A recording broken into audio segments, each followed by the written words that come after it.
皆さんおはようございます。この喧騒たるロサンゼルスでは、なんとオアシスのような日本庭園がここパサリナのところにあります。それもここに私の目の前に座っておられるこのご夫婦の持ち物でございまして、日本人はほとんど知らされておりません。今日はですね、このカニーさんとジムさんにこのジャパニーズガーデンの話をじっくりたっぷりとお話を伺いたいと思います。カニーさん、ジムさん、nice to meet you. Nice to meet you. Yes. How do you people maintain this wonderful, gorgeous Japanese garden here? How did you do it? Well, with a great deal of work. Considerable work. and particularly one wonderful person who I think you'll talk to later, Jesus, who we call Chucho-san. Chucho-san. Yes. Japanese?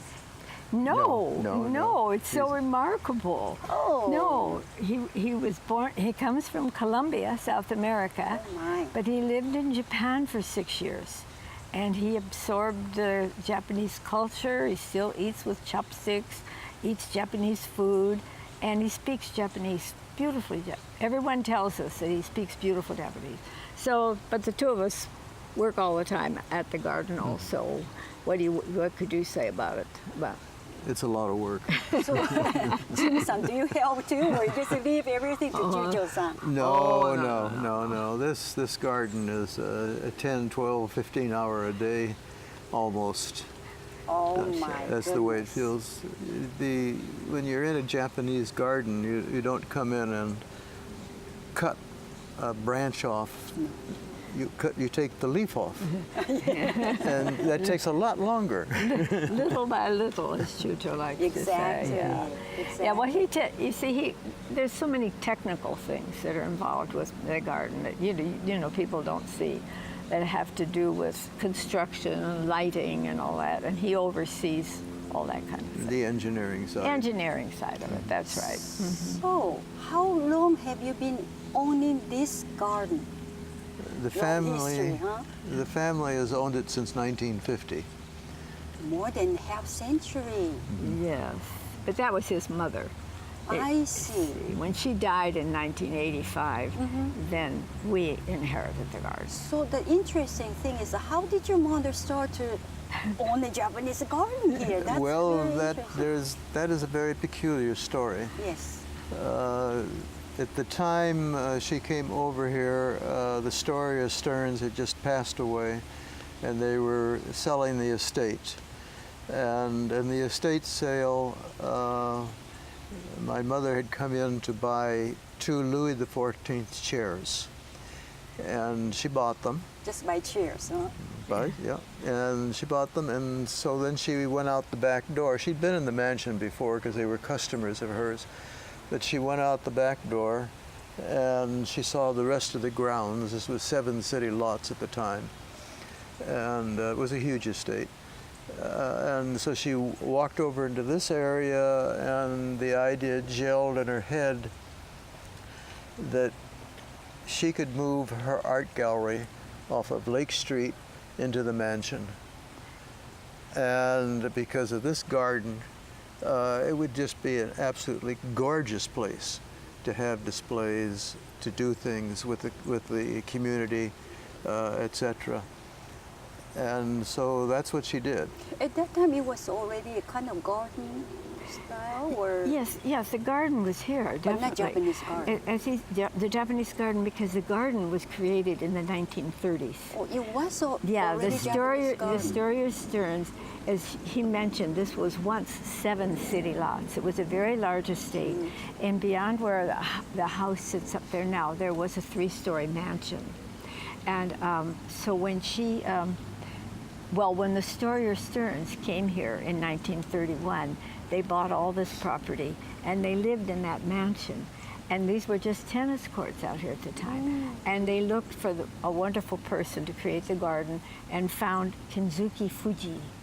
And Fuji was hired in 1935 to create this garden. And he spent 7 years building this garden.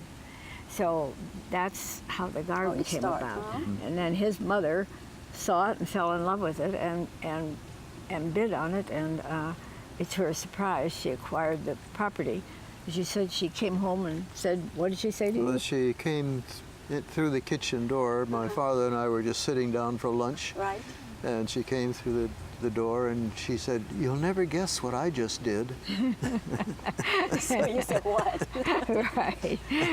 That was my mother. Surprise you, huh? So it didn't work out to have her business here. So she sold off the mansion. It was taken apart and it's used many places. One room even went into the Pacific Asia Museum. But she just kept the garden, and she kept enough space to build a house for herself. So that piece of property is what we inherited in 1985. Yeah. My goodness. But Yeah. since your mother bought this garden, I'm pretty sure she must be really in love with a Japanese garden during those years. She loved Japanese. She does. She had an impressive collection of Japanese prints, Hiroshige, Hiroshige, all of yes. the Where did she get Hokusai. those? Yes. Yes. Yeah. Well, she made a trip in 1982 to Japan, and she bought pieces. Well, she bought 2 albums, one Hiroshige and one Hokusai, Yes. complete folio, Wow. and she brought those back with her. So you still have it. And so, but Japanese meant something different to her. It wasn't in her culture, her I see. natural culture, but it was something that kept creeping in on her to the point when she had this. Well, to give you an idea, the last day I saw her before she died, she asked me to take her home to her beautiful garden. That means a lot to her. Well, That she was- died that night, so she never got that wish. Or she It's- must be very happy that her son and daughter-in-law maintain it so well, and I'm I pretty suppose sure. if she's up there somewhere watching. Oh yeah, she's happy. She's happy. She might be a little picky, though. This place didn't do it too right like that. Well, this is really amazing. Amazing that usually when we say Japanese garden, it's always in some sort of national park or Huntington Library. Those kind of places. It's management by the local the government or state, yeah. state or Yes, city. yeah, But this place is by private citizens. hands, yeah. It's In very private unusual. hands, but we did form a nonprofit, and we have a board. So the nonprofit is really responsible for When- running the garden. So it's called Storrier Stearns Japanese Garden. That's right. The Storrier Stearns is the person's name who owns this. Yes, Yeah. yeah, They're the builders of They're it, the people basically, who yeah. hired Fuji to create the garden. Yeah, So you kept their name there. we did. Not Jim and Connie's. No. Japanese. They were the patrons. They were the ones who had the idea origin. and hired Fuji, and so we just kept their I names see. connected to it. Okay, let's have a short break, then we can continue okay. to talk. All right. Thank you. So, Connie-san and Jim-san, I bet every day you enjoy this garden so much. And I just saw there's a tea house right behind you. It's a Yes. beautiful tea house. Do you once in a while come down there and make some Japanese tea? And Well, we do come down there, but actually, when we were first married, years and years ago, 64 years ago, 64. I think it was that long ago. I don't know. We actually lived in the tea house for a little while. Really? Because we were very young, very poor, and I had a dog, and it was hard to find a place to rent with a dog. So we lived there for a few months Really? with In the winter. no electricity, no heat, and no plumbing, which you could only do when you're in your early 20s, probably. I wouldn't want to try it again. It was sort of romantic, but it was also a little rugged.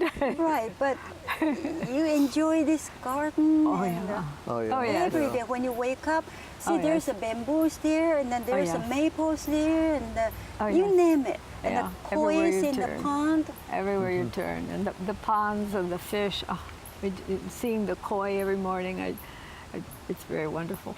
Very It's a wonderful. different life. Yes, yes, every day. Yeah. Every day. You know, when after I look at this garden, I was wondering, do many Japanese people coming here enjoy this?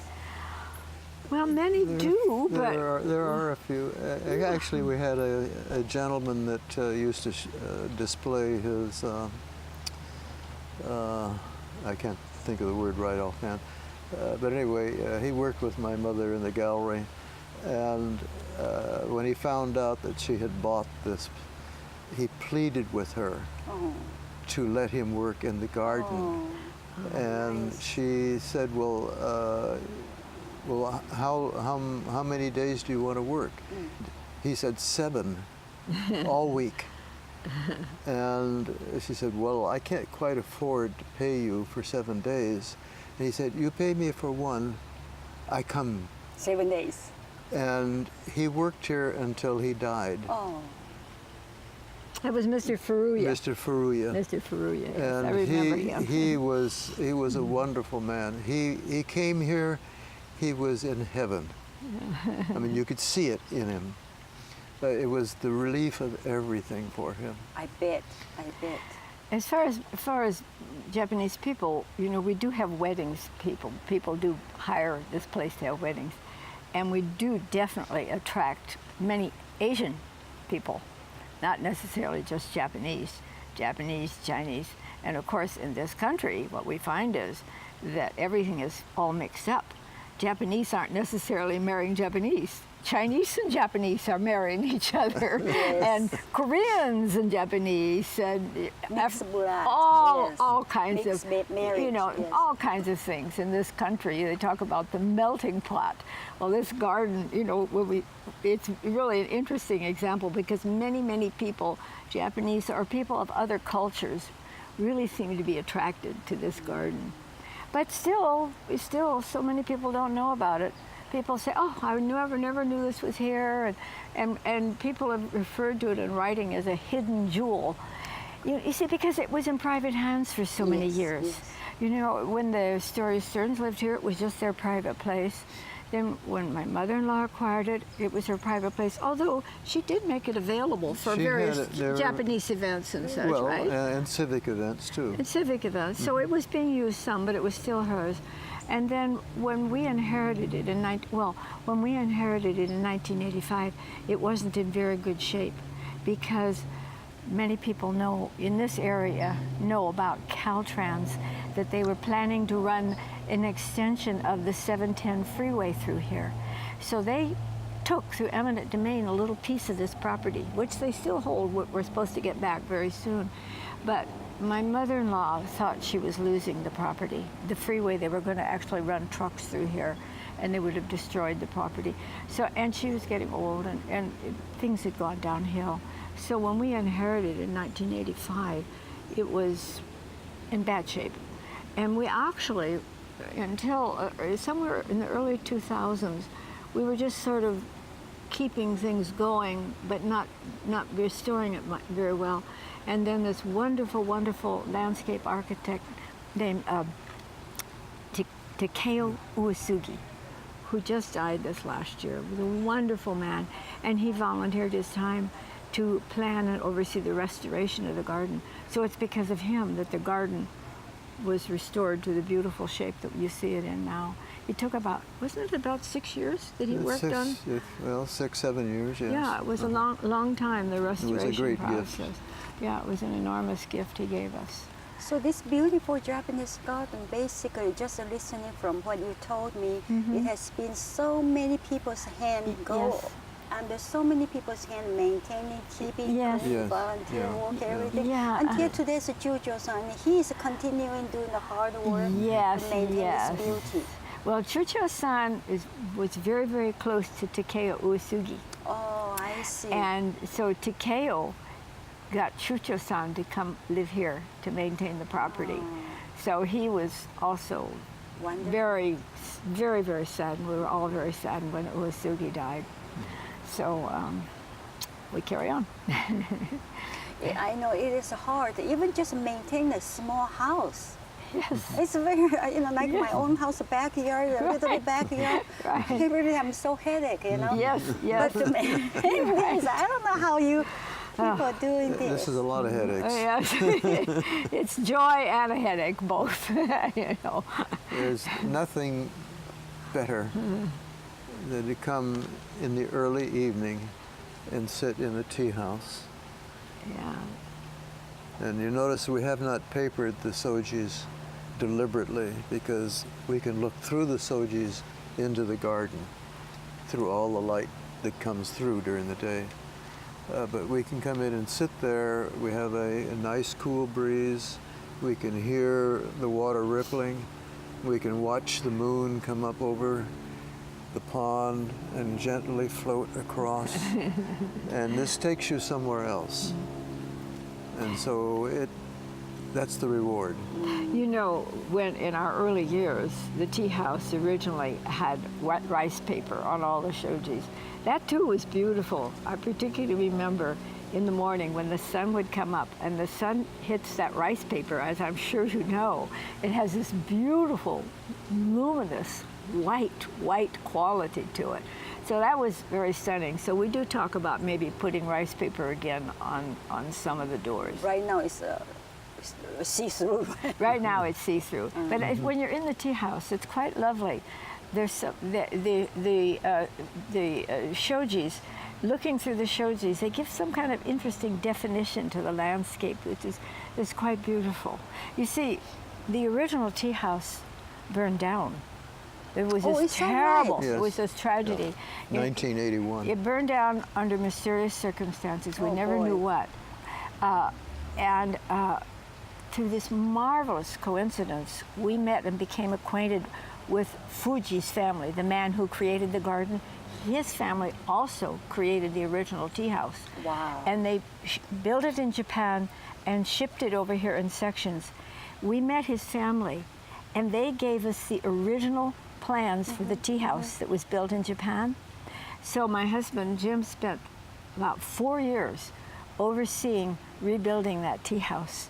So it's almost identical to the original tea house, thanks to the fact that we met Fuji's family. And we have many, many photographs that we received from them too that show the early history of the garden. It's quite remarkable that there's so much history still available on this garden. It's very exceptional for a garden going back that far. So anyway. So much amazing story, Yeah. and I don't think this 1 week is enough. So if you don't mind, let's talk some more next week. Would that be okay with you? Very surely. good. Thank you very Thank much. you. Thank you. Thank you.